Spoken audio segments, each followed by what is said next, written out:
warahmatullahi wabarakatuh.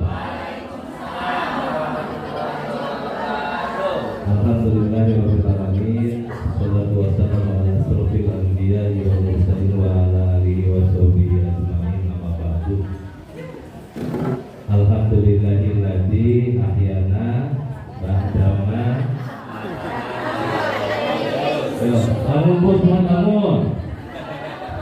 Ini takutnya ada yang masih tidur Pak, terutama hatinya.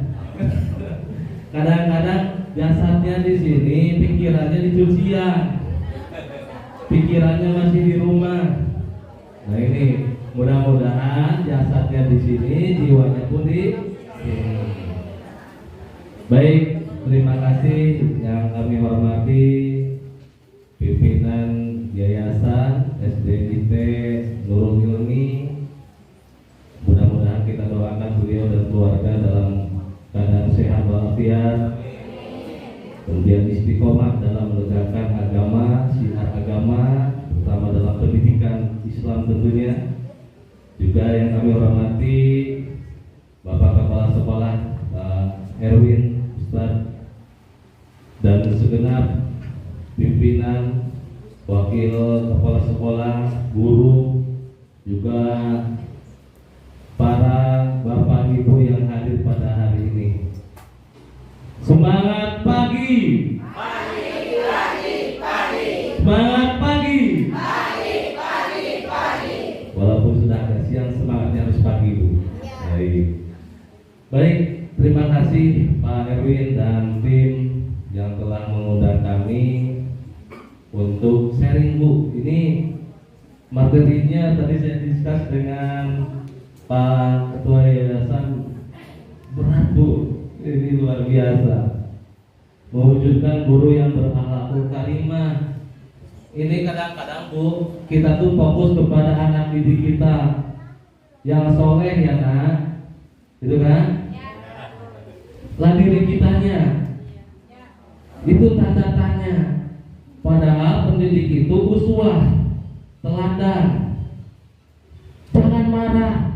Ibunya sambil marah. Kamu gimana? Jangan marah sedikit. Marah ibunya. Ini gimana?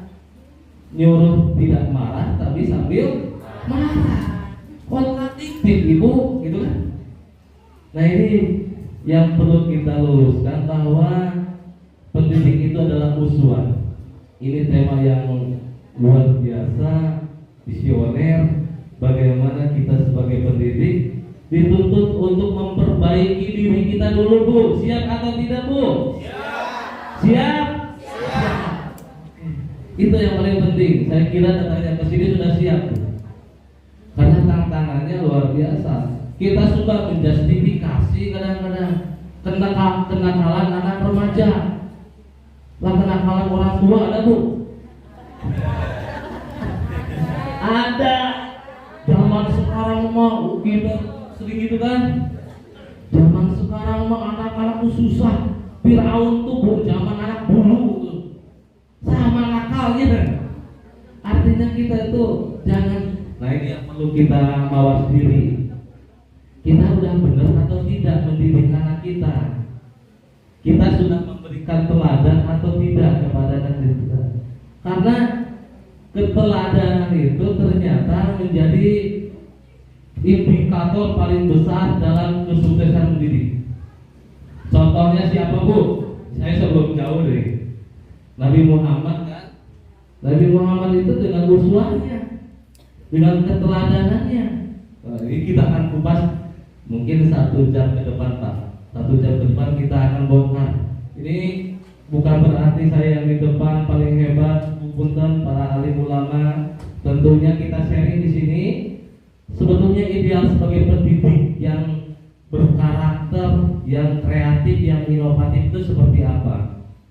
Apalagi dengan tantangan sekarang digitalisasi yang tentunya menjadi tantangan tersendiri bagi kita. Baik, Kang biasa, saya ke sini saja. Nah ini tak kenal maka taruh ya Bu. Tak kenal maka. Nah ini nama saya Dede Usmana, saya tinggal di Bekasi. Kalau lahir di Ciamis Bu. Ada orang Ciamis? Oh ada. Orang Ciamis. Lahir di Ciamis, pendidikan ulama di Bandung, nikah sama orang Cirebon, tinggalnya di Bekasi. Garo-garo nggak jelas dulu. Itu takdir.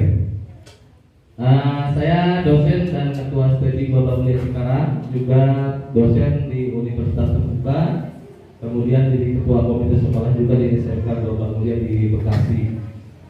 Nah ini profil, kemudian juga aktif di beberapa kegiatan organisasi di ISMI, di FTC, kemudian di Pemda juga, ikut dengan Kadin. Kemudian saya juga punya ada komunitas Bekasi Karakter Education Community. Ini izin Pak Kepala Sekolah.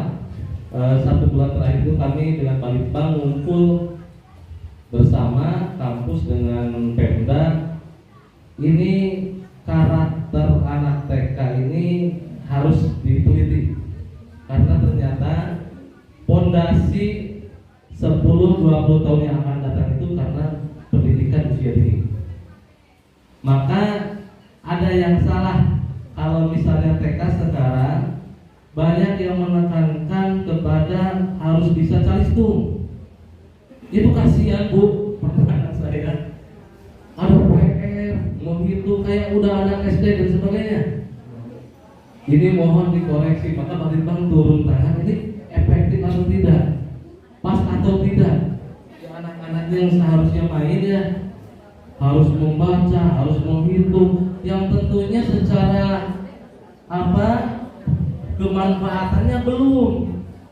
Nah ini kita akan coba, mudah-mudahan nanti jadi role model, bisa diterapkan di Bapak Ibu semuanya di sekolah. Oke lanjut Kang. Nah sebelumnya karena kita harus bergerak, kita harus mendengar sejuk, kita akan senam dulu. Bapak Ibu silakan berdiri.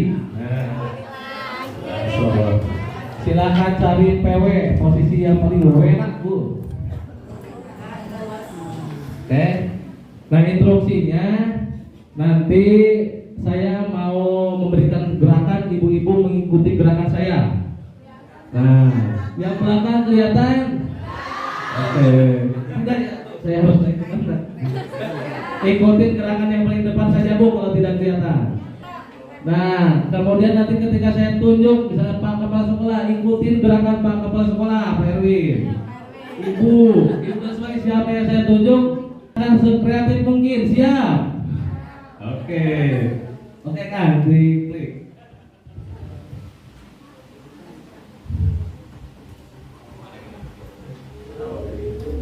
Oke, siap?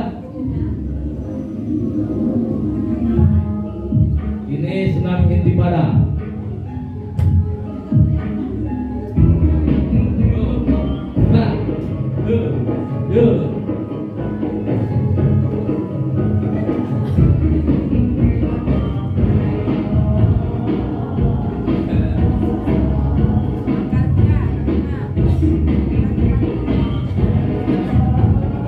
Ayo semuanya, sekarang Pak Erwin.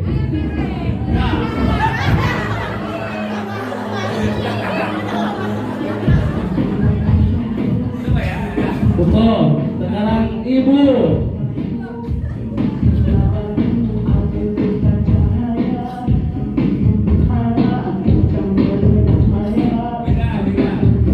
Ibu MC.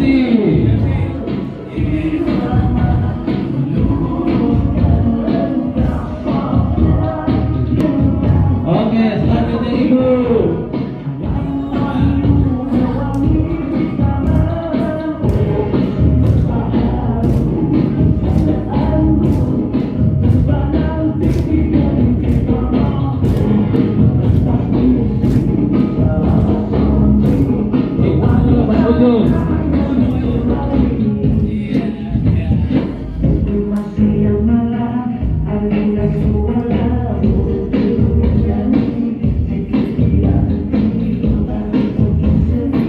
Sekarang Ibu paling ujung di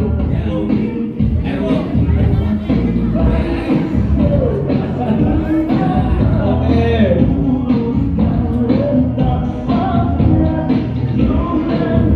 Geser sebelah kanan Ibu, monggo. Yes.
Masya Allah.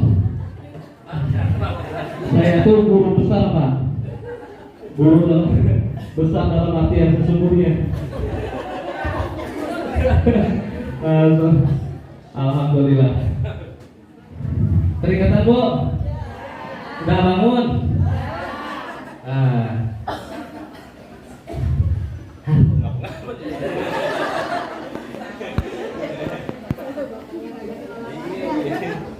Baik, alhamdulillah. Tadi banyak pantun ya, Pak Kepsek. Wah, saya harus bikin pantun juga nih, apa ya? Belum, Bu. Malam-malam makan Indomie, siangnya makan duren. Selamat datang di Nurul Ilmi, sekolahnya sok keren.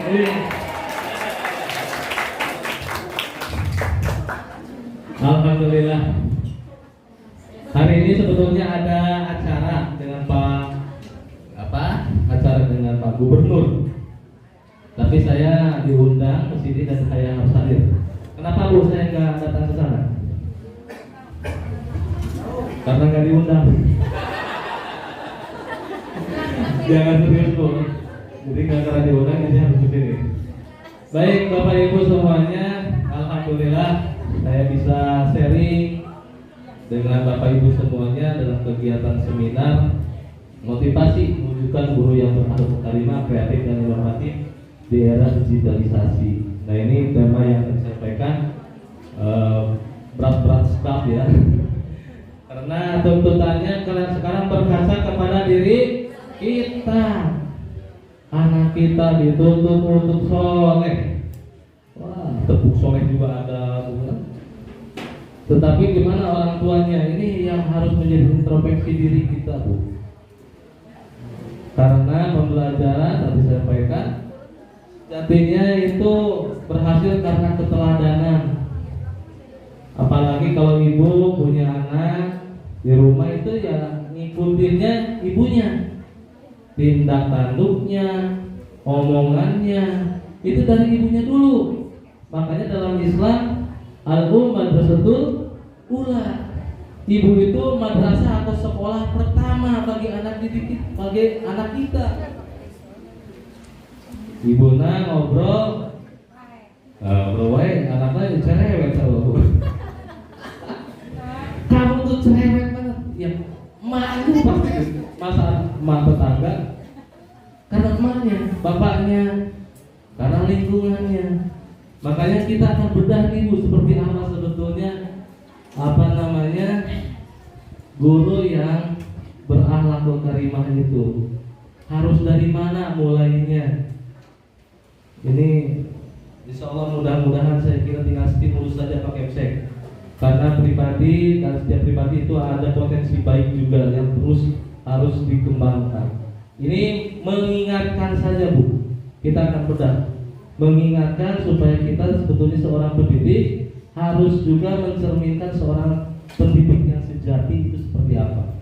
Oke, izin lanjut.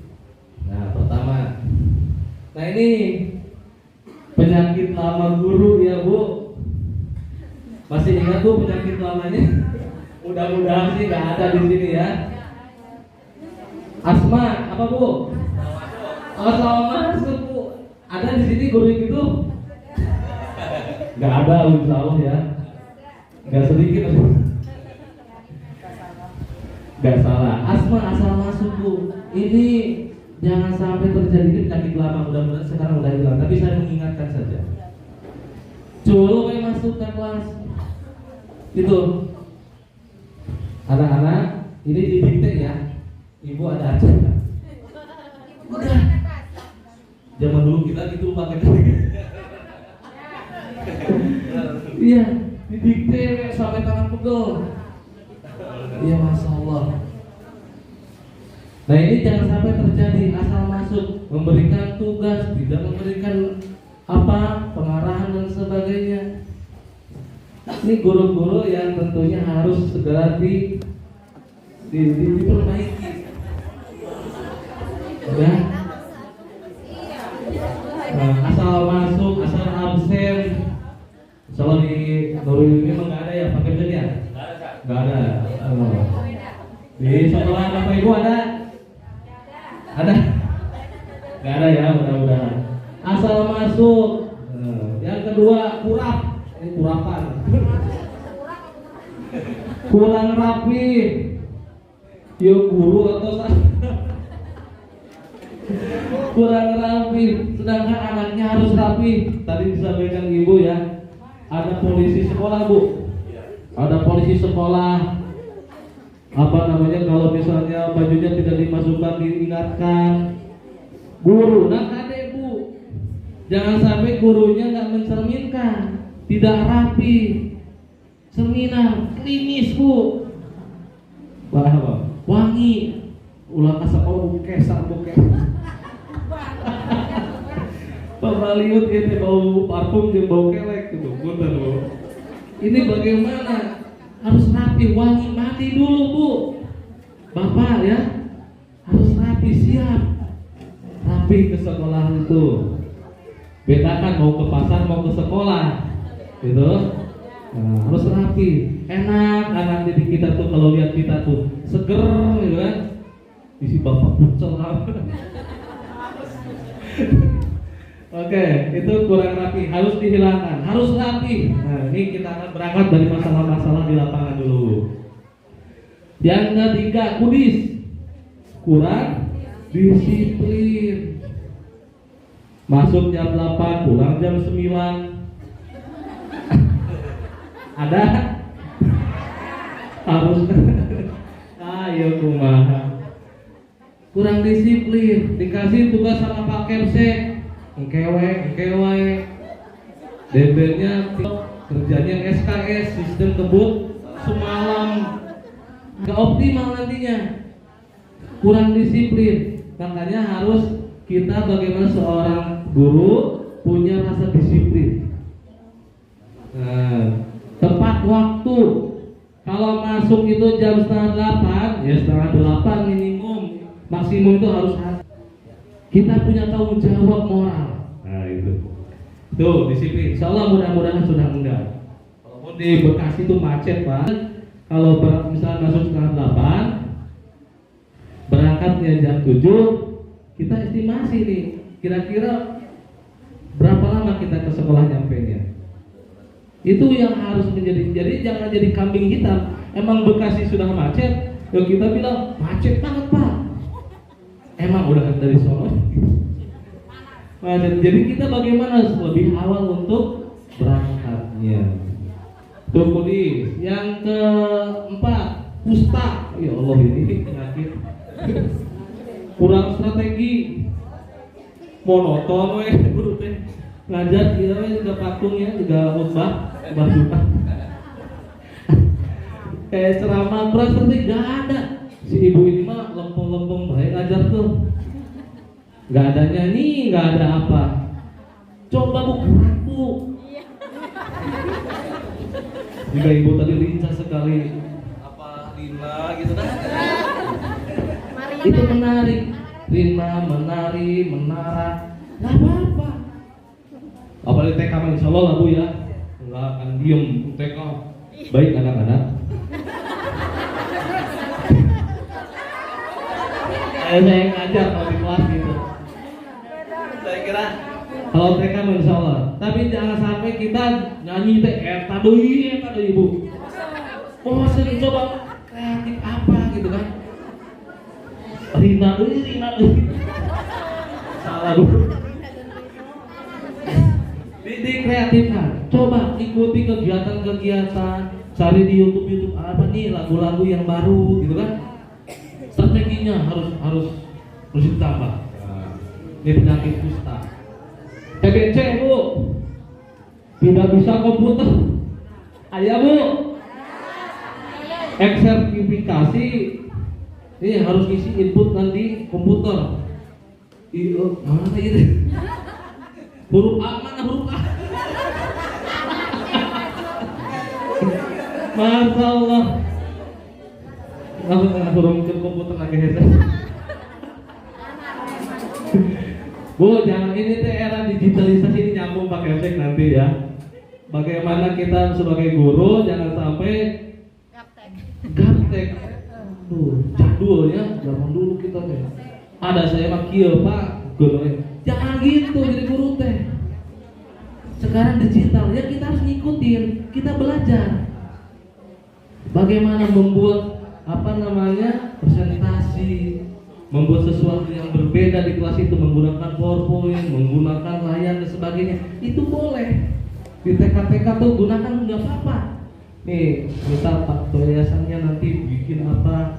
Kalau TK itu kan peragaan dari gurunya saja. Coba kita ganti dengan ada layar dan sebagainya, itu boleh. Nah, ini yang pertama ya itu PR juga buat ibu-ibu di rumah yang punya anak gadis, punya anak remaja. Jangan kalah pintar sama anak kita. Nah, kalau misalnya anak kita dibiarkan begitu saja, tidak dikontrol, kumaha Bu? Smartphone itu apa terjemahnya? Ponsel cerdas. Lah urangna cerdas. Khawatirnya terbalik Bu. Ponselnya cerdas, kitanya cerdas. Iya, kurang pintar. Akhirnya apa? Kita diperbudak oleh ini teknologi. Anak kita nggak tahu dia chat sama siapa, dia browsing apa. Kita harus pintar. Nah sini mana? Kita lihat riwayatnya. Dia apa nih? Apa yang dia lihat itu? Dia chat ke siapa? Dipasutkan. Kita perjanjian dulu. Kita tuh nggak boleh menghilangkan atau mengkebiri anak kita supaya tidak kena teknologi, itu nggak boleh. Emang zamannya. Tetapi kita harus punya aturan tegas. Nih, ibu banyak curhat. Saya ya Allah tidak menyangka dan sebagainya. Karena gara-gara apa? Handphone itu dia bisa mengakses kemana. Naudzubillah, pernah terjadi penculikan anak, kenal sama orang di Facebook, kemudian diajak bertemu, kabur, tidak pulang 1 minggu. Ini pengawasan orang tua nih kita. TBC ini Bu tidak bisa komputer, yang tentunya kita harus belajar. Kursus Bu, 1 jam 2 jam ke yang pintar, ke anak kita, ke saudara kita, 1 jam 2 jam itu pintar, insya Allah bisa. Ya, jangan sampai kita tidak bisa gaptek dan sebagainya. Oke, yang selanjutnya RAM. Putar kan belum selesai.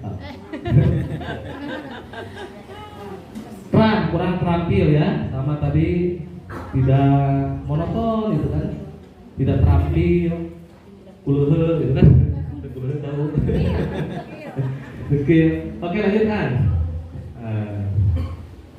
Penyakit nama guru masih ada, lesu, lemah sumber,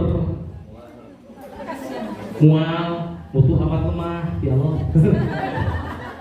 Asam urat, asal susun materi, urutan tidak akurat, asal ini putil, kurang teliti. Masuk, ini penyakit guru-guru kita Bu. Yang mudah-mudahan yang di sini sudah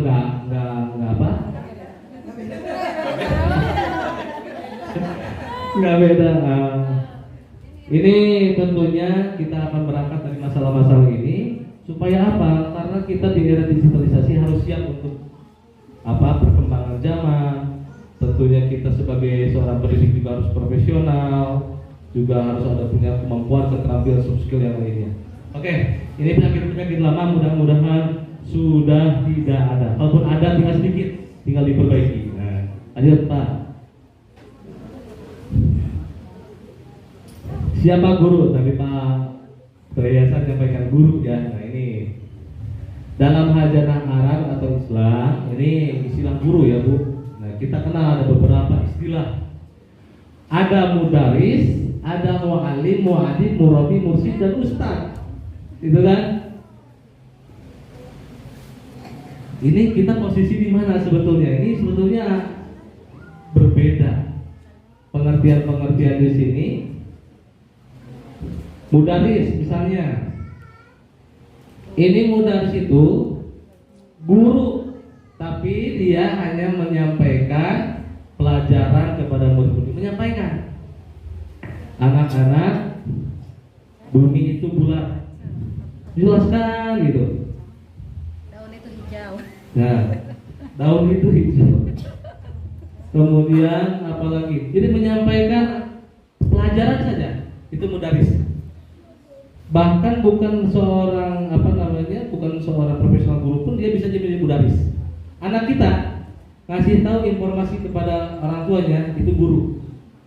Maka setiap orang itu pasti jadi guru, karena dia memberikan informasi pelajaran apapun itu. Itu mudaris itu. Ada yang selanjutnya, ada yang mu'alim. Nah ini yang mu'alim. Mu'alim itu guru artinya sama, tapi dia lebih spesifik. Dia memberitahu sampai anaknya dari tidak tahu menjadi tahu. Itu mu'alim. Misalnya di lembaga kursus atau apa, itu biasanya ada mu'alim itu memberikan informasi dari anaknya tidak tahu membaca, jadi membaca, bisa membaca, dari tidak membaca, tidak bisa membaca Al-Quran, jadi bisa membaca Al-Quran. Itu mu'alim, orang yang memberitahu. Nah, kita posisi di mana nanti kita akan. Tapi hanya transfer of knowledge saja. Dia hanya menyampaikan informasi pengetahuannya saja supaya peserta didiknya menjadi tahu. Yang selanjutnya ada yang disebut mu'adib. Nah ini nama yang mana mu'adib? Kalau mu'adib ini lebih kepada guru bagaimana supaya anak menjadi beradab. Mu'adib takdib ya. Jadi ini tugasnya guru itu bagaimana anak itu berkarakter, dia nggak terlalu menyentuh secara IQ, tetapi bagaimana anak itu bisa antri dengan baik, bisa mengatakan terima kasih, bisa mengatakan mohon maaf. Itu mu'adib. Nah ini ada juga di kita, di ibu bapak semuanya ada mu'adib itu. Pasti berkeinginan anaknya menjadi lebih baik secara karakter. Ada yang selanjutnya ada murabbi. Nah ini murabbi. Kalau murabbi ini gabungan. Murabbi itu dari segi intelektualnya, dari segi akhlaknya, dia nyambut. Dia ikut terlibat. Akalnya harus disentuh, hatinya harus disentuh.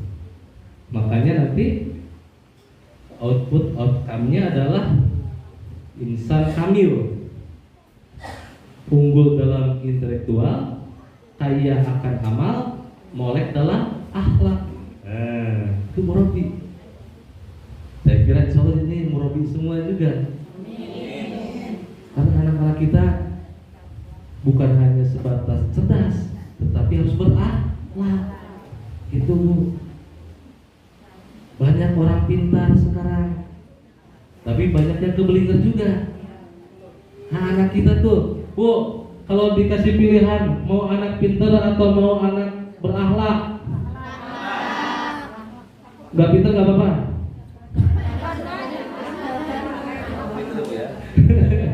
Emang gitu, ibu-ibu pengen semuanya. Kalau ada berakhlak. Iya betul, nggak apa-apa. Dasarnya dulu berakhlak. Ingat, bu istu li utamima makarimal. Nabi itu diutus untuk apa? Menyempurnakan akhlak umatnya. Maka ibu semuanya didik dulu anak itu bisa antri, Bu. Bisa minta maaf kalau dia salah, bisa bilang terima kasih. Itu dulu. Seneng anak itu bisa baca ya, bisa baca. Tenang naon, yang penting dia beradab. Kebahagiaan bagi kita ketika melihat anak kita soleh, betul? Betul apa betul, Bu? Ya, nangis bahagia kita ya. Yang sudah senior nih, punten ibu, yang sudah punya cucu, punya anak, anaknya jauh di luar kota, datang menghubungi, takdim, hormat sama kita, ngirimin, seneng atau enggak bu? Seneng, ya Allah anak baik banget, soleh banget. Nah, itu yang paling membahagiakannya. Baru kesananya iringi dengan akalnya diasah, keterampilannya. Nah itu ahlaknya dulu semuanya.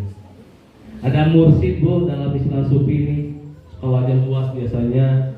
Bagaimana dia seorang guru mengajarkan kepada masyarakat secara luas untuk taqarrub ila Allah, itu mursyid biasanya. Dalam tataran sufi itu ada istilah mursyid. Ada juga ustadz. Ustadz ya, ini banyak ustadz di kampung ya, ustadz. Padahal ini titel yang sangat luar biasa. Titel ustadz itu kalau di Timur Tengah website al ustadz itu setara dengan profesor. Makanya al ustadz ad doktor. Makanya kalau di Indonesia murah banget. Semuanya bisa disebut ustadz. Masya Allah. Tapi nggak apa-apa, jadi penyemangat buat kita. Nah, kita sebutannya apa? Mau bebas. Guru, mau ustadz, mau siapa? Yang penting esensinya adalah kita ingin mengasah akalnya, menyentuh hatinya, dihebatkan keterampilannya. Itu esensinya bu. Jadi jangan salah alamat. Ini saya senang tadi Pak Kepset bilang ini ada kolaborasi SDIT Nurul Iman ini, Nurul ini antara sekolah dengan orang tua. Karena sinerginya betul bu, Pak. Orang tua ini sering-sering bu diajak untuk parenting, diajarkan seminar, memahamkan bahwa tugas mengajar itu bukan tugas sekolah saja. Punten kadang-kadang gini, saya indikator keberhasilan sekolah itu saya suka lihat ke kantin. Anak-anak lagi di sekolah ke kantin, baik itu SMP, SMA, atau SMK. Saya pernah survei kecil-kecilan. Jadi indikator keberhasilannya itu akhlaknya itu di kantin, karena dia terlibat dengan interaksi sosialnya dengan sebaya. Bahasanya, masya Allah, keluar pak aslinya, kebun binatang segala disebutkan. Jing, kita ada jing, kita nanya, salah. Masa ibu dah, artinya apa? Dikondisikan di sekolah, di kelas bu, takut karena ada gurunya. Ketika dia ke kantin tidak ada pengawasan, karakter aslinya muncul. Keluar, datang ke rumah, bentak-bentak orang tuanya. Di sekolah mah pinter bu, soleh anaknya. Kata ibunya laporan kata gurunya laporan ke ibunya. Kok anak saya ke kelas, assalamualaikum ibu, sultangan, masyaallah.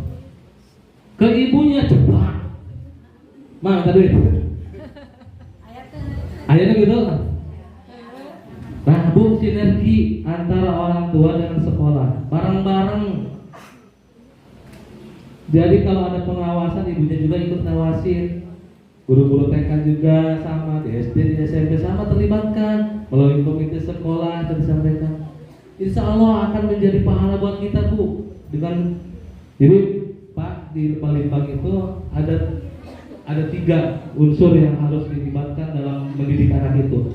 Pertama itu sekolah, kedua orang tua, ketiga masyarakat. Di sekolah dikondisikan, di keluarga dikondisikan, di masyarakat dikondisikan. Kita pakai saya nomor 3. Di masyarakat itu beragam. Kumaha mengendalikannya, gitu kan? Tetapi maka peran tokoh-tokoh masyarakat, lingkungan, bagaimana menciptakan iklim sosial yang kondusif itu penting. Makanya kalau misalnya cari rumah itu selain dari fasilitas juga lingkungan sosial dilihat. Kalau saya ngambil perumahan di sini, kira-kira bagaimana nih lingkungannya?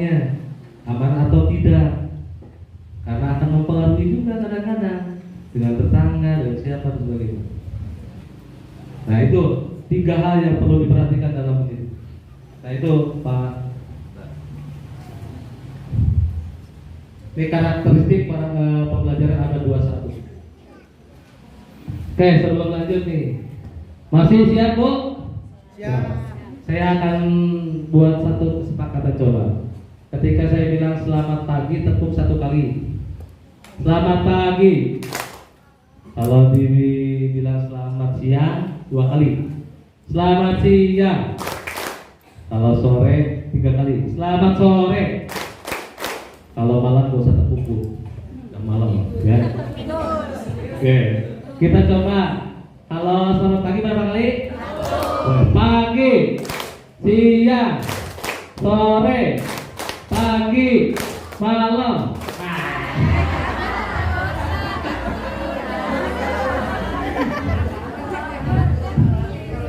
Konsentrasi kamu. Oke, sekali lagi nih. Pagi, pagi, siang, pagi, pagi, sore, malam. Wih, sangat. Oke, nanti di sela-sela ini saya juga akan tanya langsung ya Bu, sport. Nah ini perubahan-perubahan karakteristik pembelajaran abad 21. Pertama, berpusat pada guru awalnya. Nah sekarang kita harus rubah, berpusat pada siswa. Dibelajarkan anaknya. Ayo nak, maju ke depan. Ceritakan liburan kemarin kemana saja. Ngobrol anak tuh gini-gini biar nggak apa-apa dulu biar malu-malu gigit baju sampai naik ke atas. Lucu ya kalau lihat anak TK tuh. Nah ini berpusat pada siswa Bu sekarang. Ulah jadi sentral guru tuh. Semuanya perhatikan ibu. Ngobrol terus. Ini guru-guru SD, guru SMP kadang-kadang juga. Balik guru-guru muda yang masih ini diperhatikan. Perhatikan. Kamu jangan tidur. Kamu. Maksudnya udah gitu. Dilempar kok terus. Berpusat pada siswa sekarang. Biarkan anak belajar. Kita sebagai fasilitator saja. Kita jadi fasilitator. Kamu bikin PR lama amat sini sama ibu. Jadi ibu dulu bikin PR. Enggak. Perlahan biarkan aja Bu kita dampingin. HP kedua Bu. Ulah jarang buka HP ke anak kalau kita terus gini terus. Ini gimana? Oke, sampingkan dulu. Kita belajar sama anak kita. Sokna belajar ibu lihat. Biar anaknya ya belajar. Di rumah juga gitu sama. Belajarkan anak. Kalau iklan Soma jangan takut kotor Bu. Mau anak belajar apa di rumah, apa bikin kue dan sebagainya, monggo kotor kita tanam Bu bisa dibersihkan. Gitu. Ini rumahnya yang bersih, di rumahnya punya anak, itu indikator ibunya galak. Kalau kita bertamu Pak, rumahnya bersih banget ini, kalau mah anak-anaknya banyak kecil-kecil, ini rapi banget. Itu indikator galak, kan? Salah satunya. Tapi kalau anak-anaknya kreatif itu di tembok Pak. Di tembok cara bisa lagi, masya Allah. Gitu ya. Karena kita tidak siapkan whiteboard, akhirnya kreatif mereka jalan. Wah ini jalan. Mama lihat tembok. Kalau kita responnya apa? Wow, keren tapi Oke Bu, siap membelajarkan anak didik kita? Siap. Ya, biar anak belajar. Kita berikan arah, kita jadi penonton. Mereka bisa kok. Mereka bisa. Kita aja kadang-kadang yang menganggap remeh anak kita. Itu yang kadang-kadang kita merasa superior gitu kan. Kita merasa lebih, kamu itu anak gitu kan. Gak gitu. Kamu tuh unik. Silakan, bisa nggak? Berikan kesempatan. Pembelajaran langsung. Nah ini kolaboratif di abad 21 itu Bu, tadi TBC tidak bisa komputer harus bisa. Kemarin pandemi kelimpungan yang tidak bisa komputer. Iya kumaha Zoom. Aduh, kolaboratif biasakan menggunakan media-media nggak langsung. Sekarang asinkronus bisa, tidak langsung ya pembelajaran. Tinggal kita bikin video. Saya di UT Pak, di dosen di UT juga. Asinkronus, saya bikin video, siapkan materi, ya upload. Mahasiswanya tinggal belajar, ngikutin. Itu pembelajaran yang tidak langsung. Kolaboratif, dibuat semenarik mungkin. Ke pasar, ajak buka pasar dengan non.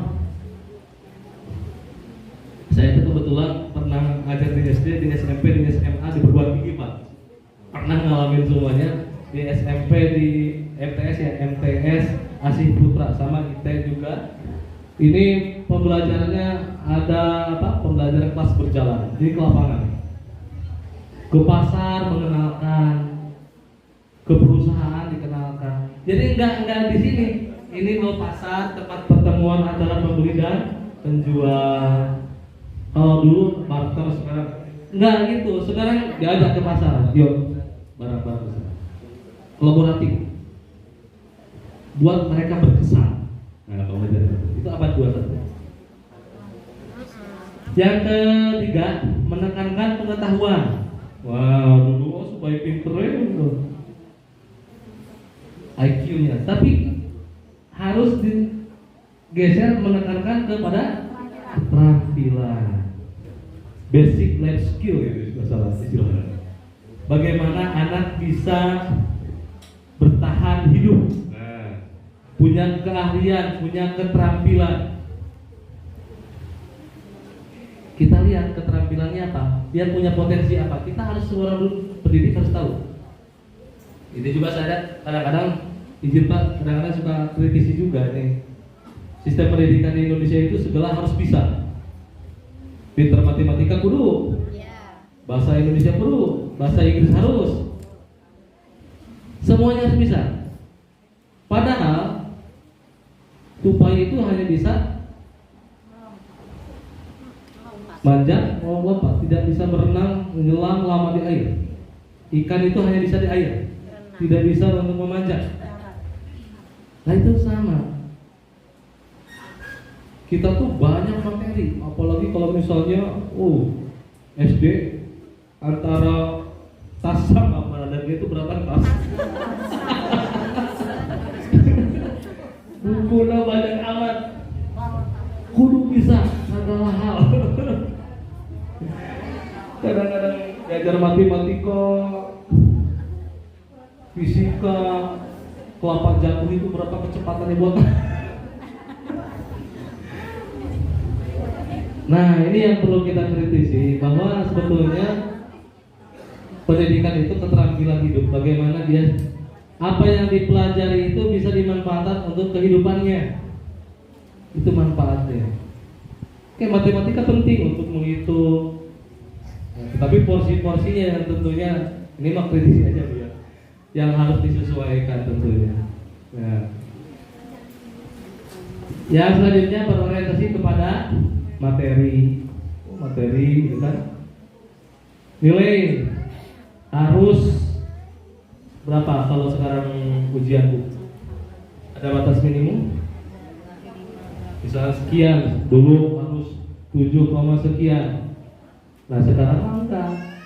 Bagaimana mereka belajar, prosesnya sejauh mana? Kita lihat hasil karya itu bukan hasilnya, tetapi dia prosesnya. Dia sungguh-sungguh atau tidak, dia benar belajar atau tidak. Nah karena hasil itu kadang-kadang ya mungkin bisa dibuatkan, atau mungkin dia. Nah kita lihat di sisi lainnya, proses untuk menuju ke sananya seperti apa?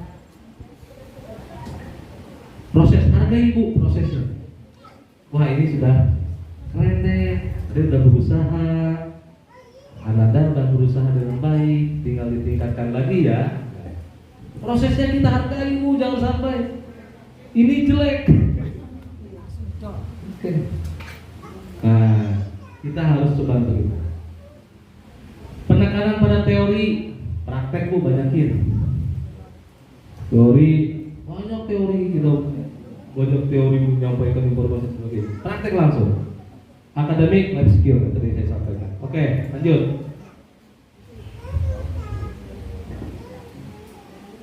Masih ada? Individu dan kelompok di dalam kelas, dalam komunitas, penilaian sumatif. Nah nih, untuk penilaian Bu, kita masih sumatif atau formatif? Nah kalau sumatif itu kan biasanya di akhir setelah satu semester selesai, gitu kan? Kita berikan evaluasi. Nah yang sekarang tuh yang paling bagus itu Bu, pembelajaran itu adalah formatif. Setelah satu sub dipelajari, itu langsung diberikan evaluasi, baik itu bentuk kuis atau apa, itu boleh. Adik-adik, anak-anakku, tadi kita sudah belajar berkaitan dengan ini. Ibu ada kuis nih, yang diisi. Itu yang perlu kita lihat, dia paham atau tidak atas pelajaran yang kita sampaikan. Itu sebagai indikatornya Bu, kita nyampaikan ini anak-anak paham atau tidak. Gitu. Juga kalau misalnya dikemas dengan kuis, dengan apa, sebenarnya akan lebih berkesan.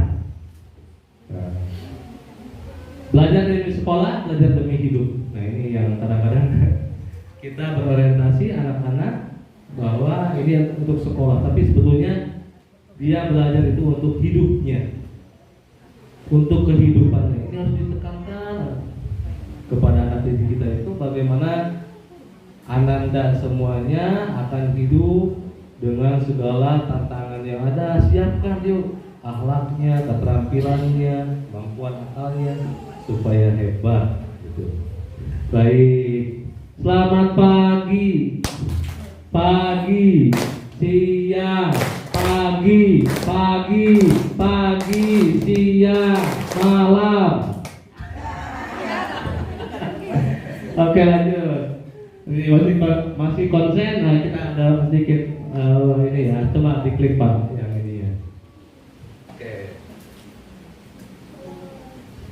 Tugas Anda Bapak Ibu semuanya hanya menyebutkan warnanya saja. Oke, yang keras ya Bu. Nanti ada warna, sebutkan itu warna apa. Betul? Siap? Oke lanjut Pak. Ada warna apa aja nih? Merah.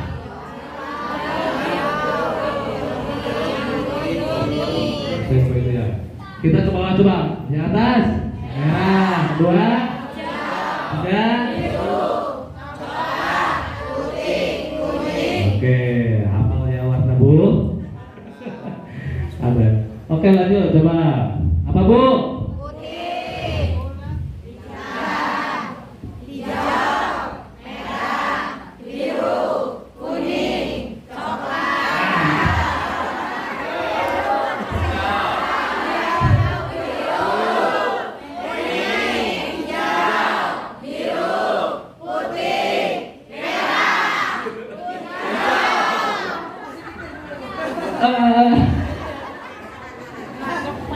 Oke, jadi itu bisa melihat juga kita tuh apa namanya visual atau oke Pak.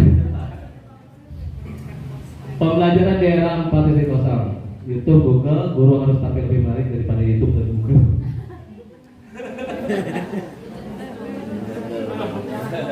Siap Bu? Nah, anak-anak mau lebih pintar tuh Google lebih sok lihat di Google apa yang nggak ada.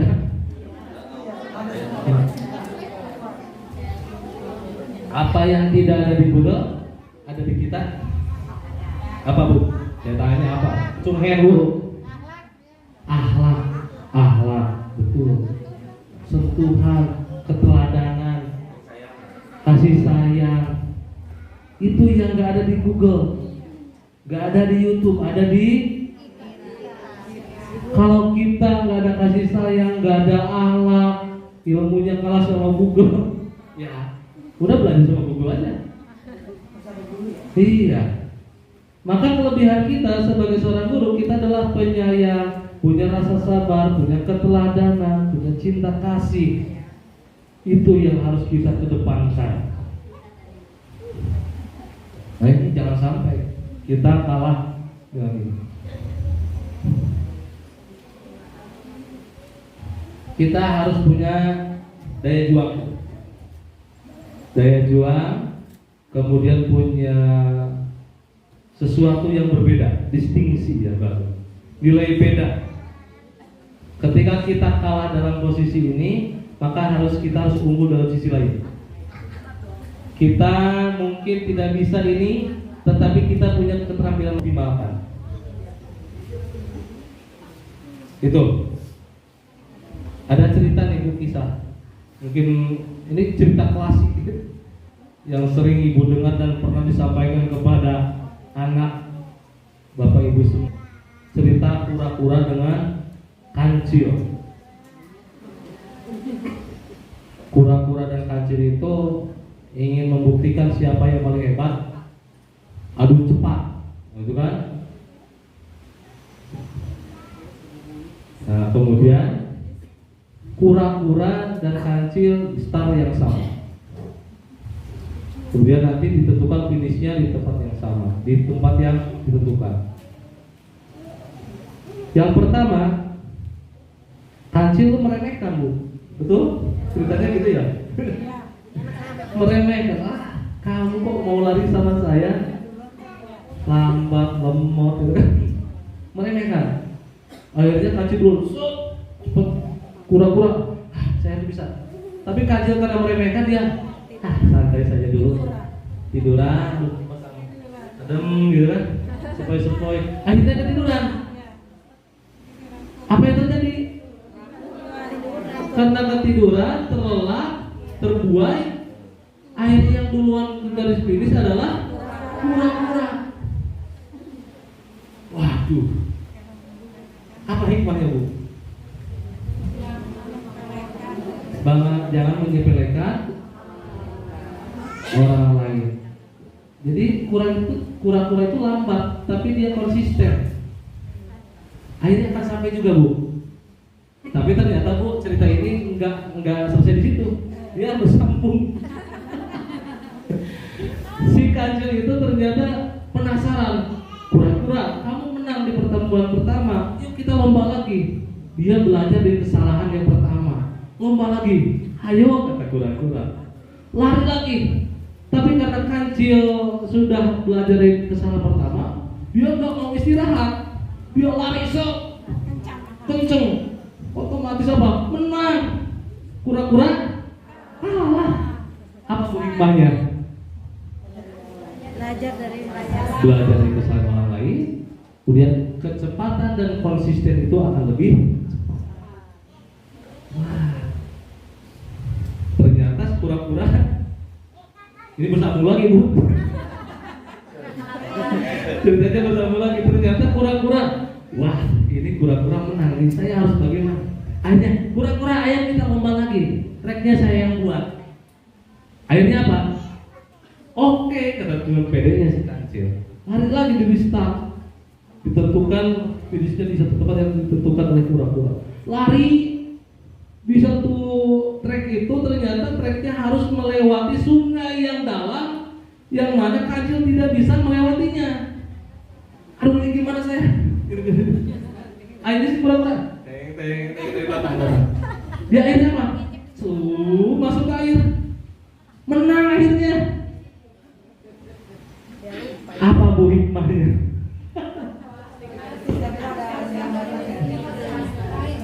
Itu yang tadi saya sebutkan, betul. Kita itu punya potensi yang orang lain mungkin tidak bisa. Kita unggulkan di situ. Kita punya sekolah Pak. Orang lain punya sekolah. Kita unggulkan dari sisi lainnya. Itu. Sekolah itu unggul di situ. Kita lengkapi dengan keunggulan kita di sini apa? Itu kura-kura cerdas. Tapi akhirnya mereka berpikir bersama. Ini belum tamat.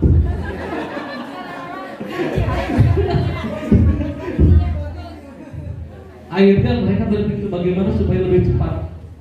Akhirnya apa? Di trek yang sama. Di awal kura-kura naik kancil, seret cepat sampai di air. Kura-kura yang gendong kancil. Akhirnya mereka sampai dengan selamat dengan cepat. Tepuk tangan buat kura-kura. Artinya apa? Kita punya kelebihan, orang lain punya kelemahan, bergabung dalam satu tim 4MC. Akhirnya apa? Kita akan visi, kita akan tercapai dengan cepat. Kamu nggak bisa itu, nggak semuanya harus sama. Kalau misalnya pelangi sama merah, juga merah kurang indah. Coba buat yang warna-warni gitu kan, akan indah. Ibu keahliannya apa, ibu keahliannya apa, beda-beda semuanya. Tapi karena kelemahan-kelemahan yang kita miliki, kita menjadi kekuatan. Nah, itu hikmahnya. Terima kasih Pak Kancil sama Bu Kura-kura. Oke, lanjut. Nah, ini sering dengar ya Bu? Sering dengar? Ini siapa? Oke, ini pendidik yang sejati Bu ini. Mana Bu? Oh, itu. Betul. Oh, dah handayani Bu. Masyaallah. Ingarso sum mulodo, di depan memberi teladan. Ing madyo mangun karso, di tengah memberi semangat. Tuturi handa yani, Ibu Handayani ya. Di belakang memberi dorongan motivasi. Sudah Bu, kita jadi begini. Belum, insya Allah keluar dari sini semuanya jadi gini. Di depan memberi teladan. Anak-anak, kita itu harus rapi, bersih, disiplin. Contohkan sama ibu bapaknya. Ingat susu tulodo. Saya bukan orang Jawa, oh Jawa katanya. Ingat susu tulodo, di depan memberi teladan. Uswah Bu, uswatun hasanah, keteladanan yang baik buat anak didik kita di sekolah ataupun nanti di rumah buat anak-anak kita. Berikan contoh yang baik. Itu yang kadang-kadang hilang dari kita. Ibu, bapak, anaknya ingin pintar, anaknya ingin soleh, tapi tidak mencontohkan. Anaknya main HP terus. Sini bapak. Bapaknya yang lama sampai diprotes sama anaknya. Kalau yang sudah tertarik itu anaknya protes tuh Pak. Bapak main HP terus. Itu kan ada yang video Bu yang dimarahin sama anak. Bapaknya main terus. Nah, memberi teladan Bu. Berikan batasan-batasan, keteladanan. Itu yang paling penting. Dan ini agak sedikit energi untuk kita bisa berubah. Ya, tadi saya contohkan di awal, marah-marah, jangan marah-marah, tapi sambil marah-marah. Ada dikit-dikit marah, dikit-dikit marah. Ibu siapa? Ing madyo mangun, so di tengah memberi semangat. Ayo deh bareng-bareng tengah. Yuk, kamu bisa. Lomba tidak juara, apa respon kita? Jangan keluar kata-kata yang doa yang jelek, bukan deh. Kamu nggak keturunan bapak kamu. Nah, kita dari sini. Ini nggak apa-apa, kita belajar. Ada nanti pasti bisa. Bangun kepercayaan dirinya Bu. Jangan malah ditekan mentalnya, gitu ya. Saya juga senang sekolah yang bebas bullying itu Pak, betul-betul harus dijaga. Karena kadang-kadang kita tidak tahu ya kondisi lingkungan. Pastikan sekolah Bapak Ibu semuanya bebas dari peruntukan bullying. Pastikan, kelas. Karena banyak mentalnya yang jatuh gara-gara itu. Teman sebaya diejek, ya karena fisiknya, ya karena apanya. Itu harus langsung ada penanganan khusus dari sekolah. Ditemukan, disolusikan, jangan dibiarkan. Nanti jadi suatu yang melebar, terus jadi kebiasaan. Dan biasanya satu anak dia akan mengajak anak lain untuk melakukan hal yang sama. Nah, itu mental kita dijaga. Itu dengan memberikan semangat, motivasi kepada diri kita. Yang ketiga, tuturi handayani, di belakang memberikan dorongan. Yuk, dorong. Malah tuturi handayani jadi ini ya, Ignas ya Pak, jadi apa? Pendidikan ya, tuturi handayani, di belakang memberikan dorongan. Yuk, monggo anak-anak kalian membelajarkan anak mandiri, silakan belajar problem based solving, misalnya dari masalah. Ibu punya masalah nih, bisa di SMP atau di SD ya, atau di anak-anak di TK. Lingkungan kita kotor, kira-kira apa yang harus dilakukan? Ajak kreatifmu berpikir, jangan instruksi terus. Jadi kita anak-anak didik kita itu diajarkan untuk kritis terhadap lingkungannya. Yuk anak-anak kita lihat ke lingkungan sekolah. Kira-kira menurut adik-adik semuanya ini bersih atau tidak? Mereka melihat indikatornya mereka. Ini sudah bersih Bu, ini belum Bu. Kira-kira kalau belum, apa yang harus dilakukan? Itu skala kecilnya. Mereka ajak berpikir dari bawah. Jangan top down, dari atas ke bawah instruksi. Kotor bersih deh, bersih deh. Enggak. Tapi bangun kesadarannya dulu. Bangun kesadarannya.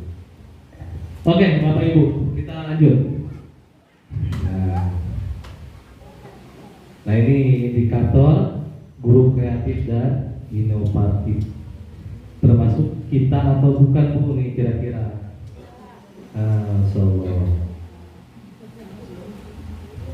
Mahir informasi komunikasi TIK ya, TIK, ICT ya, ada Bu Siti, pasti mahir. TIK-nya Bu, kalau Ibu misalnya belum bisa belajar, dan tenang Bu. Saya di kampus itu mahasiswa saya itu yang PIAUD ya, pendidikan Islam anak usia dini itu hampir usia senior lah, 40 ke atas. Mereka tetap semangat belajar. Sabtu kita belajar Sabtu Minggu. Belajar komputer di lab. Gerak-gerakan mouse dan sebagainya. Mereka mau. Nah, Bapak Ibu semuanya yang belum bisa, alhamdulillah ya kalau sudah bisa. Yang belum bisa mohon untuk belajar. Gak ada kata terlambat. Jangan malu, hilangkan gengsi.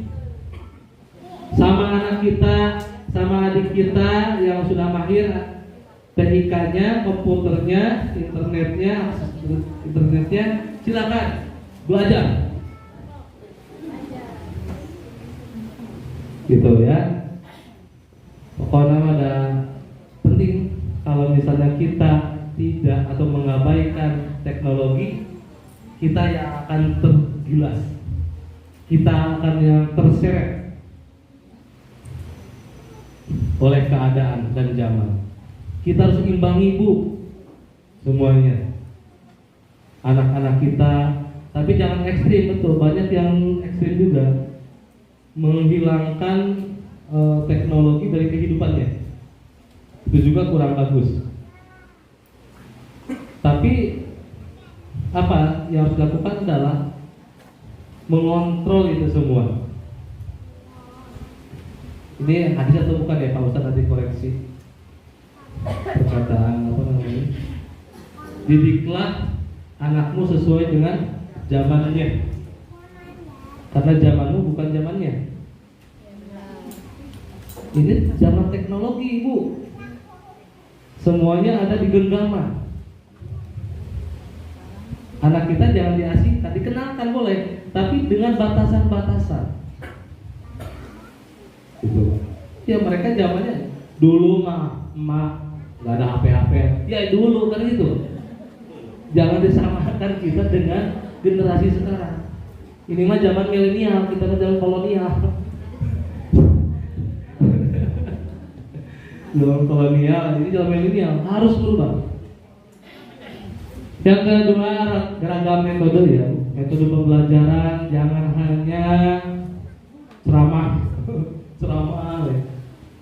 Kreasi Bu, banyak informasi, ragam-ragam metode cara untuk membelajarkan siswanya. Jangan monoton. Cari celah-celah metode pembelajaran yang kreatif.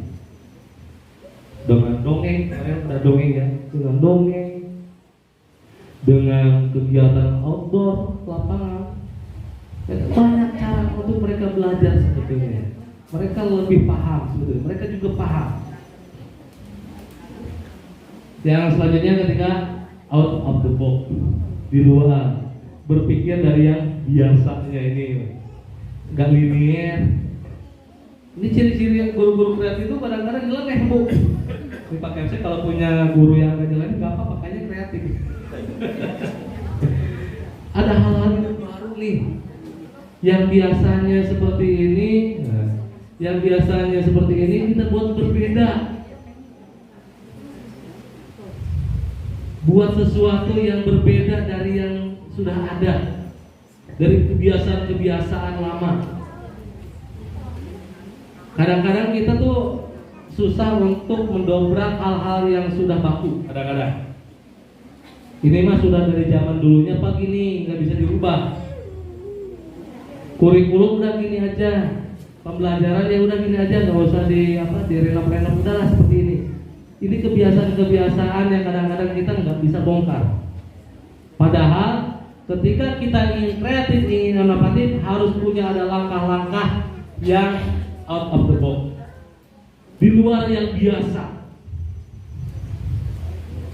Nah, kira-kira yang harus kita lakukan anak-anak supaya percaya diri. Nah, SD misalnya, yuk apa? Membangun basic skill. Bikin produk anak-anak ya di rumah. Minggu depan kita pasarkan. Yuk, kamu yang memasarkannya, bagaimana cara menjualnya. Itu satu hal-hal yang bisa dilakukan, hal-hal yang berbeda. Kalau kita jumud ya Mas. Jumud itu menutup diri dari hal-hal yang baru, kita akan agak susah. Out of the box. Kemudian peka menemukan talenta siswanya. Ini anak jago nari, tapi kita coba nih supaya lomba yang lain itu enggak, tapi harus sesuai dengan ininya. Kalau lomba nari ya nari, mewarnai mewarnai. Kamu harus peka, jangan kayak kayu putih asal coba. Coba komunikatif Bu, ngobrol. Insya Allah kalau ngobrol sama cerewet kan pasti ya Bu juara. Komunikatif ngobrol itu artinya sampaikan secara efektif dan efisien apa yang perlu disampaikan ke rekan, termasuk kepada anak didik kita. Yang ngobrol, sampaikan apa yang menjadi harapan kita ketika belajar. Anak-anak harapannya belajar yang hari ini kita laksanakan, Ananda bisa apa? Nah, itu komunikatif. Jadi kita berharap sesuatu kepada mereka terhadap pelajaran itu. Itu komunikatif, open mind. Dan terakhir, bagaimana kita tadi sampaikan tidak jubut. Ini ada istilah Pak, al-Islam mahjubun di Muslim.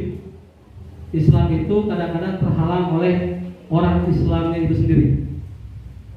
Al-Islam mahjubun di Muslim. Nggak terbuka pemikirannya. Enggak mengikuti zaman tradisional. Dulu zaman penjajah ini Pak, ada ceritanya. Ketika Belanda datang membuka sekolah di Indonesia, itu kan menggunakan pola pembelajaran Eropa. Ada kursinya, ada mejanya, gitu kan? Orang Belanda itu kan orang kafir kan? Kemudian orang Islam mengatakan ketika ada pembelajaran menggunakan kursi, menggunakan meja, langsung merespon, wah itu perbuatan orang kafir. Ini bagaimana? Itu tidak open mind, tidak terbuka. Sekarang zaman digital, udah kita mah klasik saja. Toh kita juga yang zamannya klasik, yang zamannya kolonial berhasil, gitu kan? Kita nggak kita samakan dengan zaman sekarang. Nggak seperti itu konsepnya Ibu. Kita harus samakan dengan kondisi sekarang. Open mind, terbuka terhadap perubahan-perubahan yang ada. Itu. Lanjut Pak. Nah ini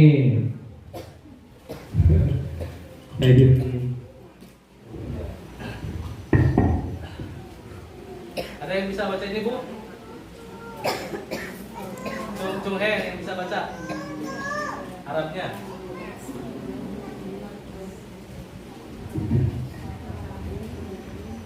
Ada yang bisa baca Arabnya?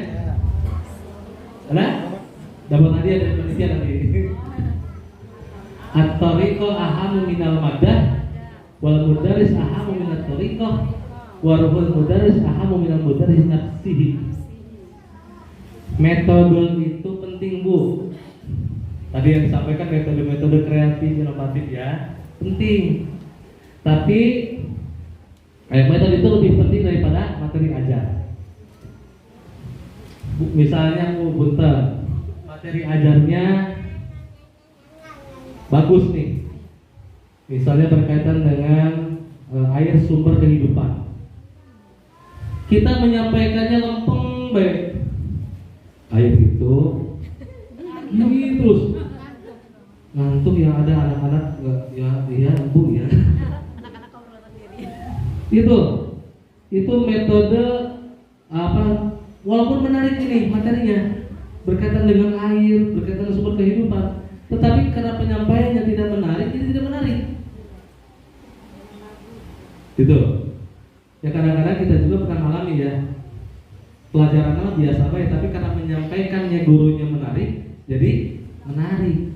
Itu at-tariqah ahamu minal madah, metode itu lebih penting dari materi ajarnya. Jadi ini dituntut untuk kreatif.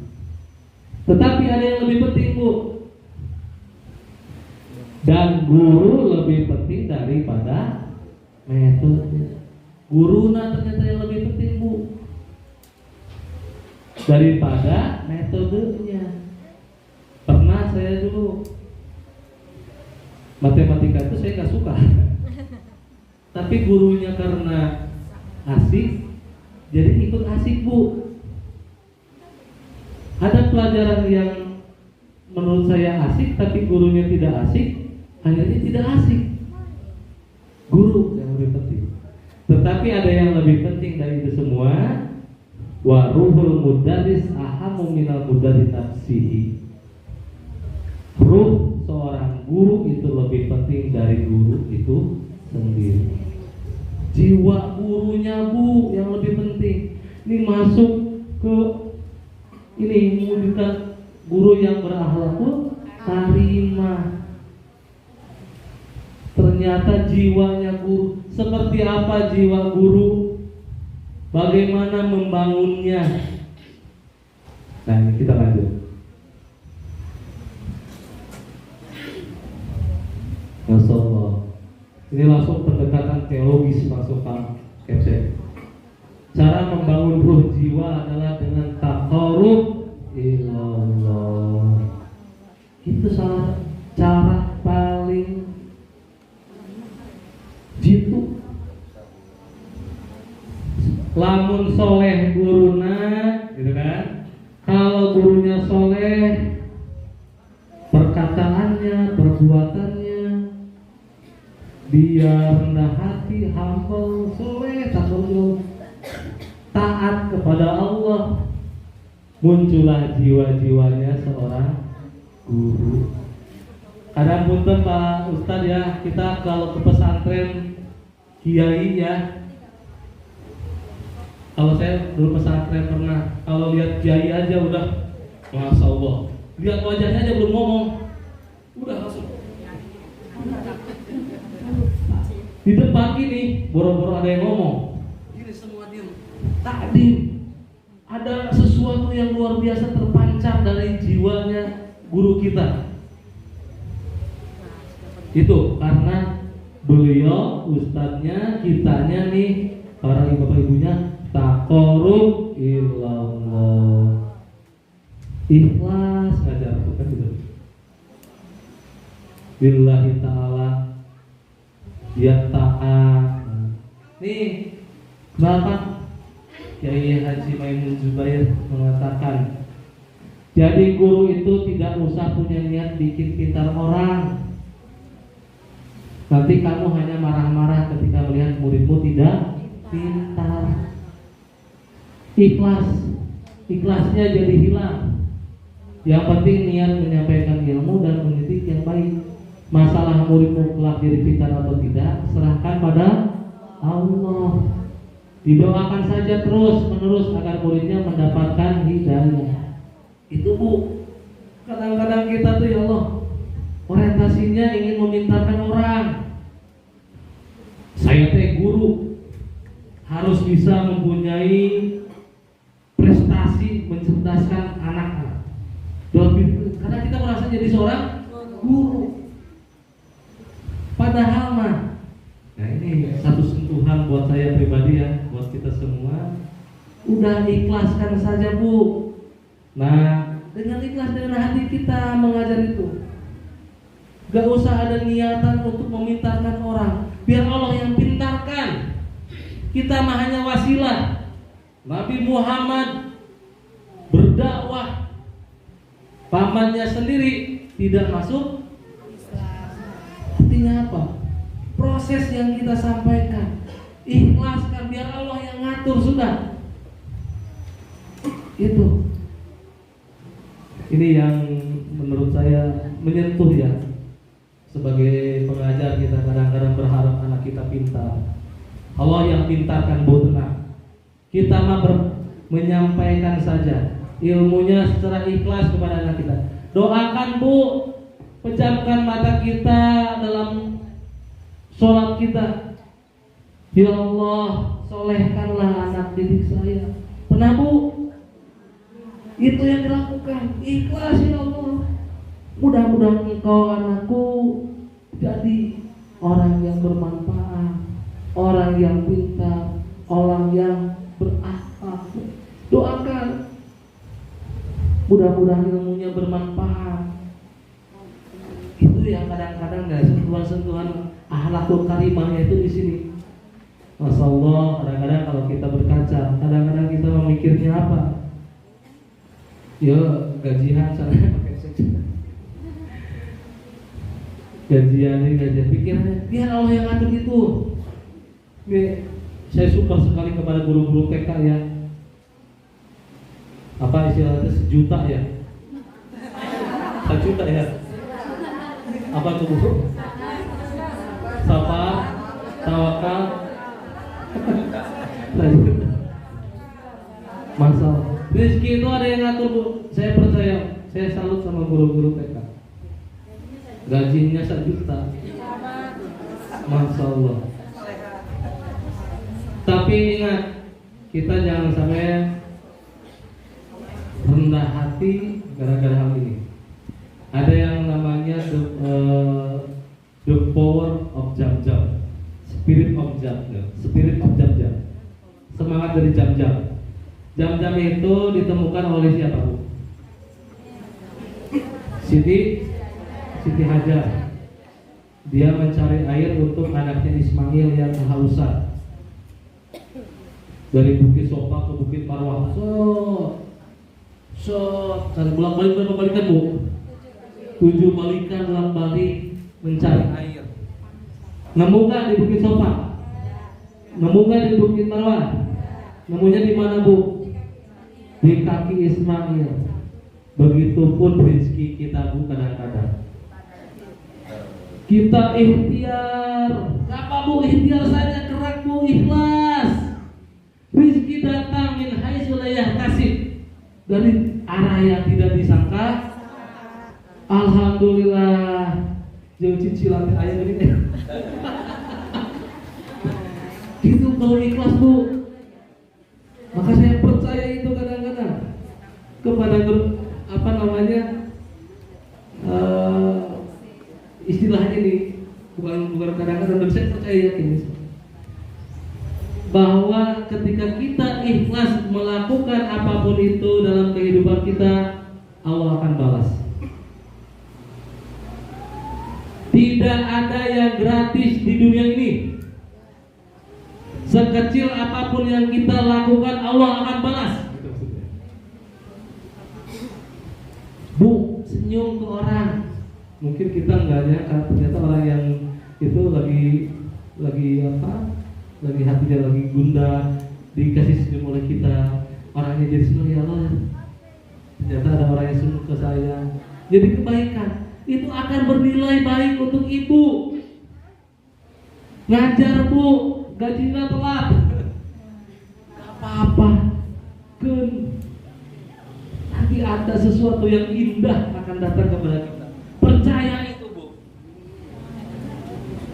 Saya makan apa namanya ya, suka saya punya ya apa guru-guru TK di kampus yang sudah kuliah, itu istilahnya 1 juta itu Pak belum bisa bayar dan ada om kan bayaran yang kewe. Karena kita paham mereka tuh punya spirit, punya motivasi untuk mendidik anak-anaknya. Kita bantu, tidak kita kasih ya kita kasih kelonggaran kan gitu.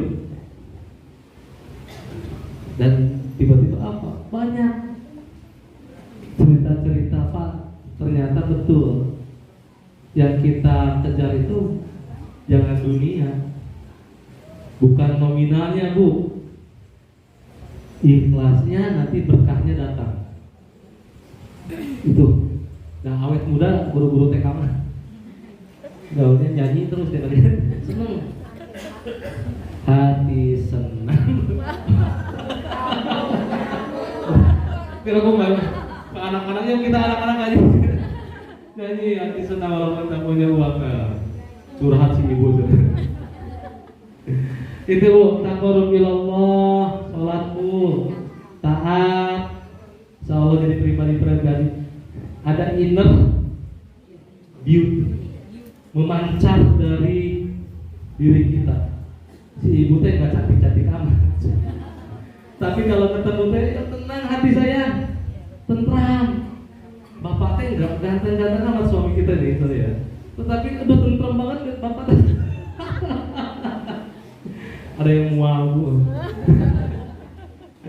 Oke, lanjut Pak. Masya Allah. Nih anak didik kita nanti tanam, tidak hanya cukup ditanam bu.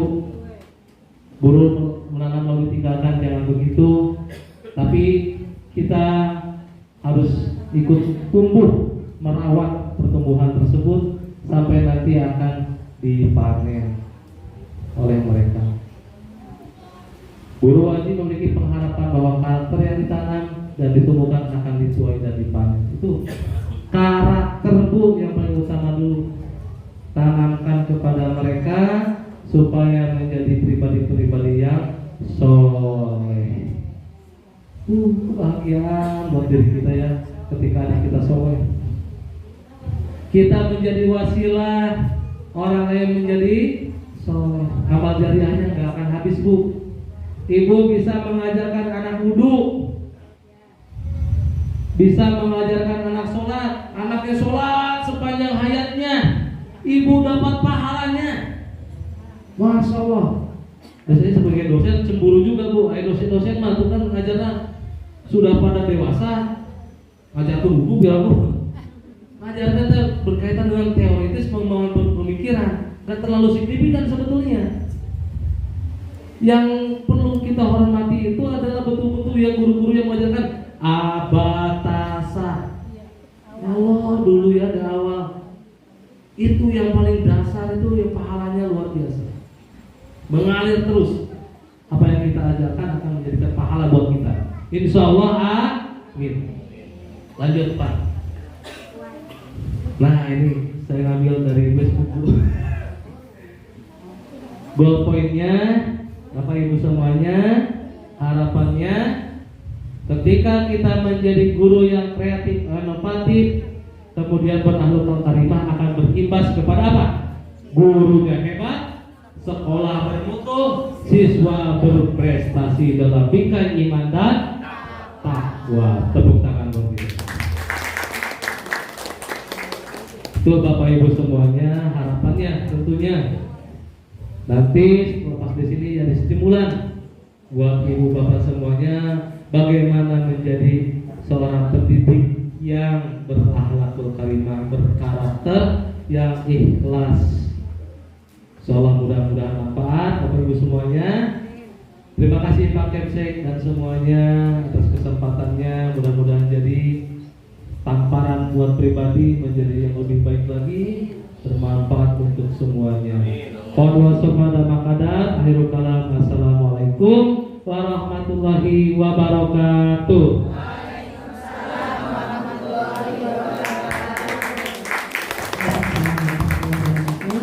Jazakumullah khairan katsir. Terima kasih yang sebesar-besarnya kepada Bapak Deni Laksamana SPD MPD atas pemaparan materinya yang luar biasa.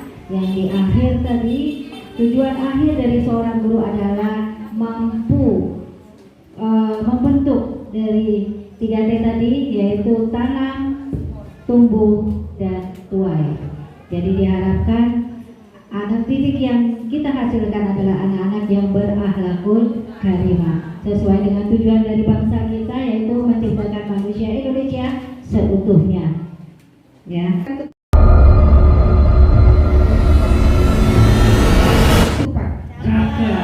Dipotong dengan pisau saja. Siapa yang ingin bertanya dipersilakan. Alhamdulillah, barusan sudah kita dengarkan bersama-sama materi yang disampaikan. Dibuka sesi tanya jawab dan nantinya pemateri juga akan memberikan pertanyaan. Kita buka 2 sesi pertanyaan untuk peserta. Dipersilakan. Ya, 1 orang, 1 lagi. 2 orang. Untuk sementara 2 orang ini dulu ya Bu ya. Nah, iya. Mana? Bismillahirrahmanirrahim. Assalamualaikum warahmatullahi wabarakatuh. Ya, terima kasih kepada Bapak Dini yang sudah memberikan paparan kepada kita sehingga kita memotivasi kita untuk menjadi, insya Allah mudah-mudahan kita semua menjadi guru yang berakhlakul karimah, kreatif dan inovatif.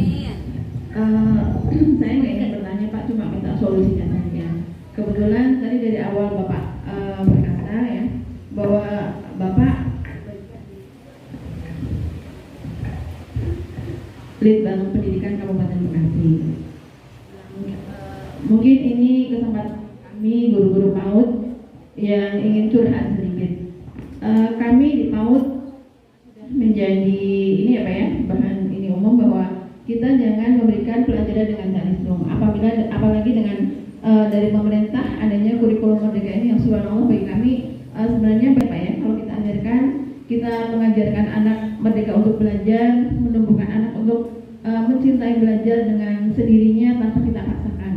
Tetapi ya ini yang menjadi dilema bagi kami. Mohon solusinya bagaimana dengan tuntutan guru-guru di SD yang mohon maaf terutama di SD negeri ya Pak ya, yang harus bisa anak itu talistung, sehingga ketika anak tidak bisa talistung terseret-seret. Saya mengalami sendiri dengan beberapa murid di TK kami begitu, seperti itu ya. Jadi kalau anaknya nggak bisa talistung yang disalahkan guru-guru TK. Apa sih yang diajarkan di TK, hanya main terus seperti itu, dan itu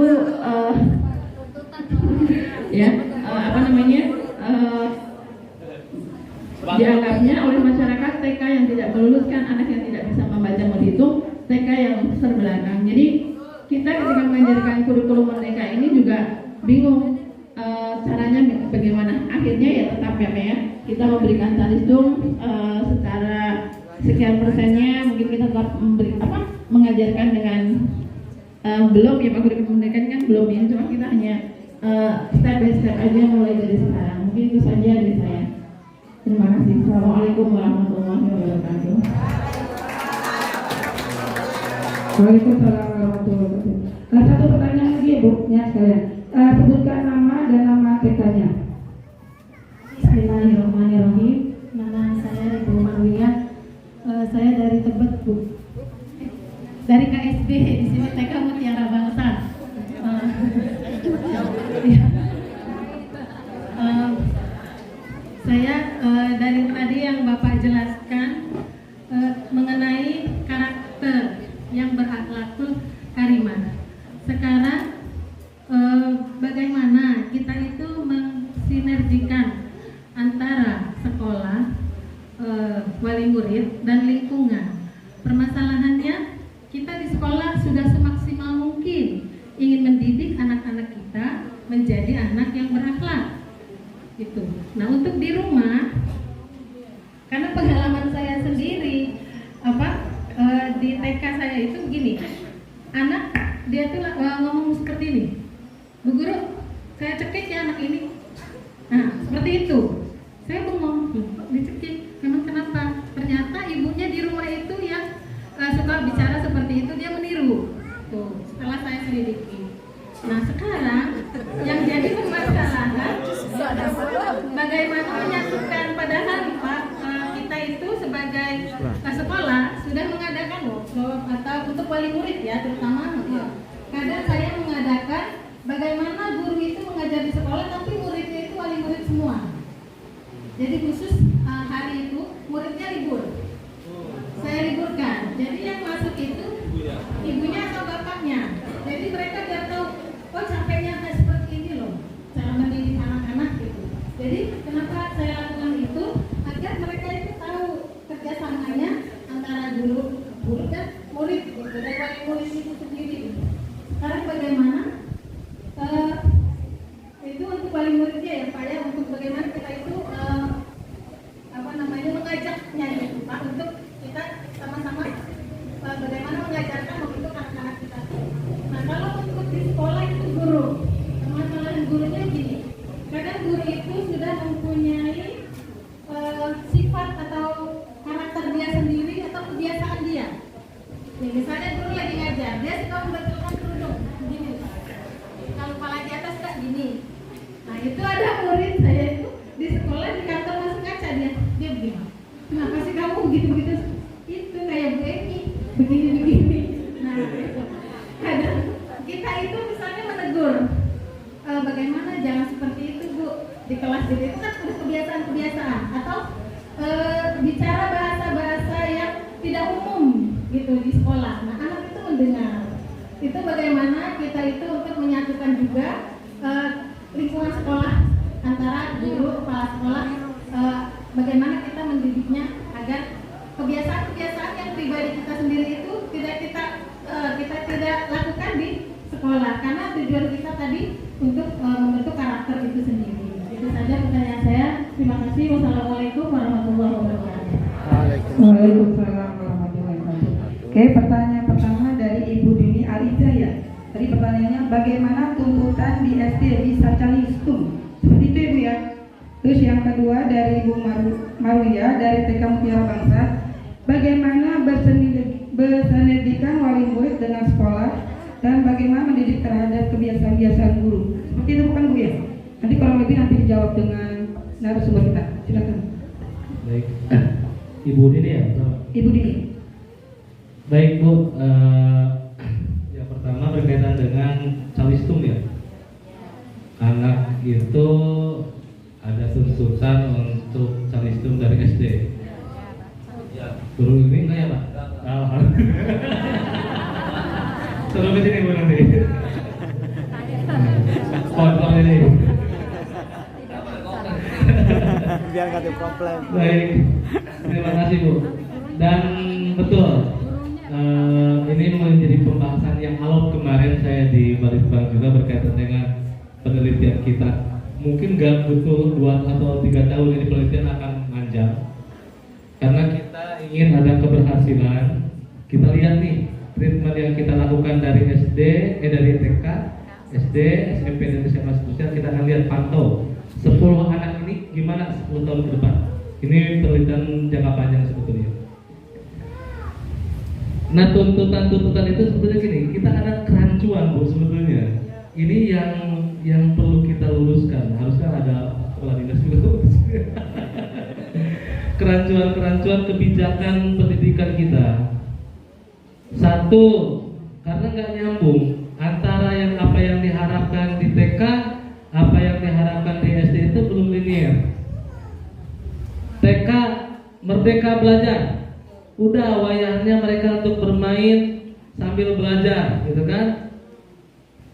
Jangan ada penekanan kepada calistung, menghitung dan sebagainya. Di SD sendiri ada ketentuan. Di negeri pun kadang-kadang ada itu yang menekankan bahwa anak itu harus sudah bisa membaca dan menghitung. Ini sekarang aja kayaknya ya. Zaman saya dulu ya, saya juga bisa baca itu SD, jauh beberapa gitu kan.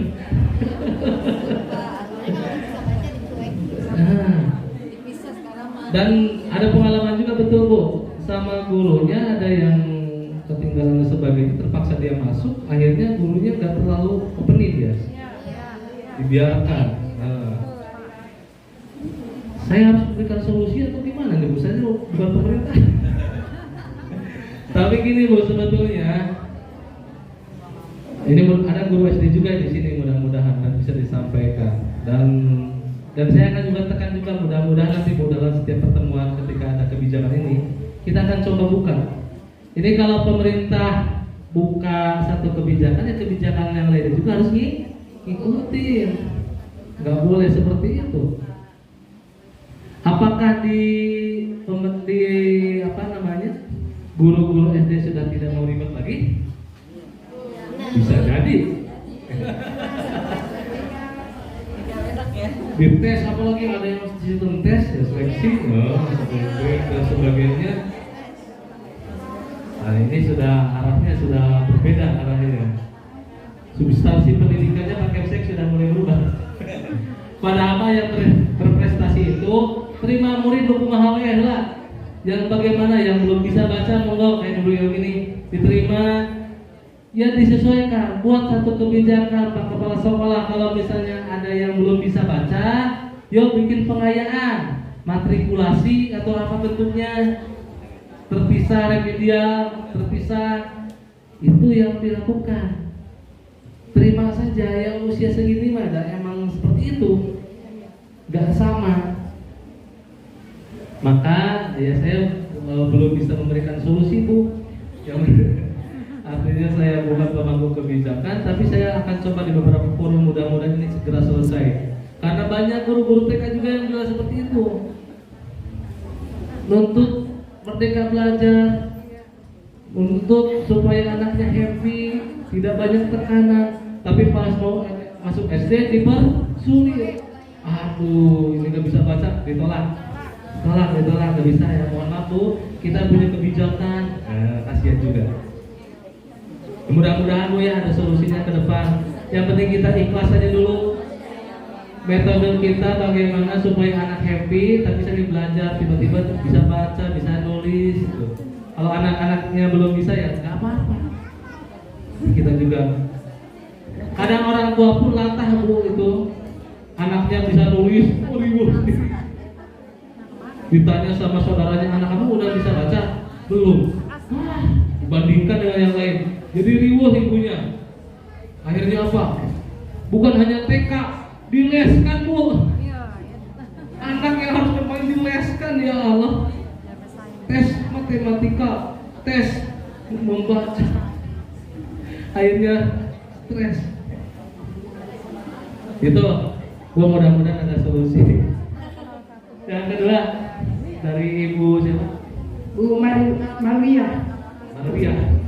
Ibu Maria berkaitan dengan bagaimana bersinergi wali murid dengan sekolah dan bagaimana didiknya terhadap kebiasaan guru. Betul Bu, ini keren sekali bisa jadi percontohan Bu. Jadi ada satu hari di mana bapak ibu gurunya yang masuk, anak-anaknya libur dalam satu minggu itu satu kali masuk untuk mendapatkan parenting, pembelajaran untuk orang tua. Sebetulnya usahanya sudah optimal, tapi ada juga yang kadang-kadang orang tuanya Yaitu di luar kendali kita, Bu. Di sekolah berapa jam, Bu?